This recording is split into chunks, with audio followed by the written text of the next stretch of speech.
Army हो या air force या नेवी, अब ड्रोन सबके लिए भरोसेमंद हथियार साबित हो रही हैं। ऑपरेशन सिंदूर में हमने देखा कि हमारा एंटी एयर डिफेंस सिस्टम मजबूत नहीं होता तो तुर्की में बने पाकिस्तानी ड्रोन के झुंड हमारे लिए कितने घातक साबित हो सकते थे। इसी को देखते हुए भारतीय सेना अब इस सोच के साथ काम कर रही है कि प्रत्येक सैनिक उसी तरह से ड्रोन उड़ाने में सक्षम हो जैसे कि सबके पास अपना अपना हथियार होता है।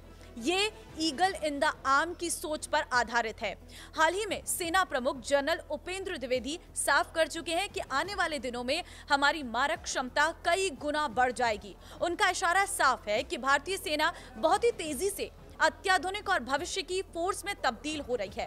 ड्रोन को भारतीय सशस्त्र सेना में मिल रही अहमियत ऑपरेशन सिंदूर के बाद कई बार नजर आ चुकी है। हाल ही में सेना ने अपने 19 प्रमुख मिलिट्री अकेडमियों में ड्रोन ट्रेनिंग सेंटर बनाने का भी फैसला किया है।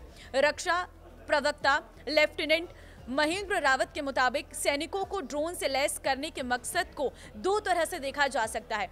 एक तो काउंटर ड्रोन डिफेंस में हम ज्यादा ताकतवर बनेंगे और इससे ये पता चलता है कि अब ये अनमैन्ड सिस्टम वॉर के लिए अहम हथियार बन चुका है जिसे अलग तरह से नहीं देखा जा सकता है।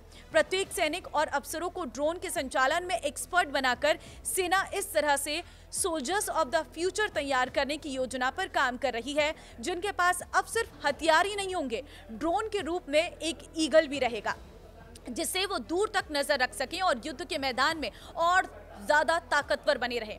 कुल मिलाकर आने वाले समय में भारतीय सशस्त्र सेना के लिए ड्रोन 4 तरह से काम आने वाले हैं। इससे दुश्मनों पर नजर रखी जा सकेगी, युद्ध के दौरान इसी से हमले किए जा सकेंगे, जंग के बीच में या शांति काल में ये लॉजिस्टिक के लिए इस्तेमाल हो सकते हैं और मेडिकल इमरजेंसी में भी ये काम आ सकते हैं। इसी इरादे के साथ सेना तेजी से अपने जखीरे में ड्रोन भी शामिल कर रही है और काउंटर ड्रोन सिस्टम भी जुटा रही है। मसलन इन्फेंट्री बटालियन को ड्रोन प्लाटून दिए जा रहे हैं जो आर्टिलरी रेजिमेंट को काउंटर ड्रोन सिस्टम और लोइटरिंग म्यूटेशन सौंपे जा सकते हैं। इनके अलावा युद्ध क्षेत्र में लंबे समय तक टिके रहने और मारक क्षमता बढ़ाने के लिए कंपोजिट दिव्यास्त्र बैटरियां भी बनाई जा रही हैं। भारतीय सेना अब टेक्नोलॉजी पर बहुत ज्यादा फोकस कर रही है।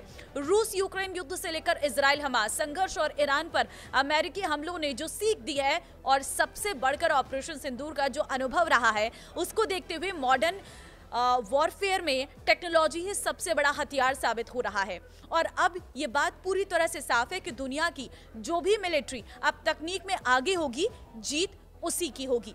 आप क्या कहते हैं इस पर कमेंट में जरूर बताएं। नमस्कार।